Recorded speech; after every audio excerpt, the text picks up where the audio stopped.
I'm calling on the government to include the members of parliament, to engage with us, and very importantly, to empower us to help the people who are depending on us because they don't have the numbers for the government ministers, they have the numbers for their members of parliament, and they're reaching out and begging and crying out for help.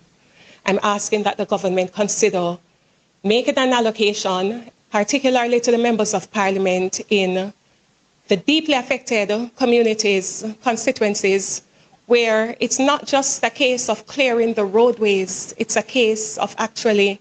engaging professionals who can fill the gaps and the craters and make a way where there is no way, even if it is just on a temporary basis.